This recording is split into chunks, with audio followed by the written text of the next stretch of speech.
This is the story of Suzie. Suzie believed in Jesus, and Jesus is the light of the world. Before each meal, Suzie would thank Jesus for the food someone else planted, cultivated, bred, harvested, slaughtered, canned, prepared, cooked, and presented. No food would be eaten until it was properly blessed. Before bedtime, Suzie would pray for Jesus to heal the sick, comfort the afflicted, and ease the suffering in the world. Of course, when Suzie awoke, the world's problems were still there.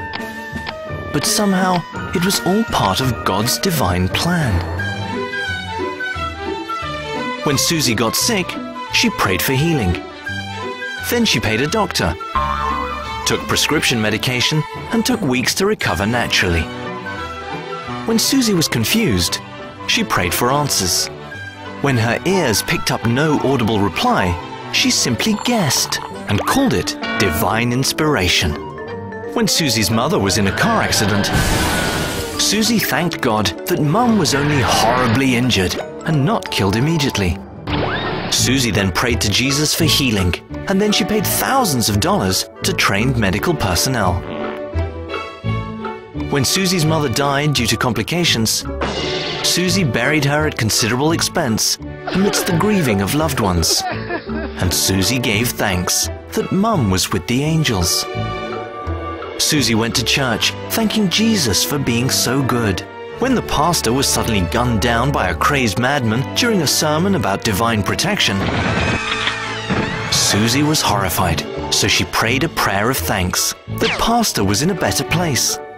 She also prayed for the widow and children, that they would see that it's all part of God's special plan for their lives. When hurricanes came, Suzie prayed and thanked Jesus that only a few thousand were homeless and only a few $1 billion in damage was done. When Suzie heard about millions worldwide afflicted with all manner of diseases, she prayed and asked Jesus that a vaccine might be found in somebody's laboratory. After all, it made sense that doctors should do the actual healing. God was busy making the world wonderful. When millions died from starvation and genocide, Suzie wore a special button that showed how much she cared. Suzie prayed fervently that Jesus would feed the hungry, comfort the sick, and uplift the downtrodden. Then she went home and watched American Idol.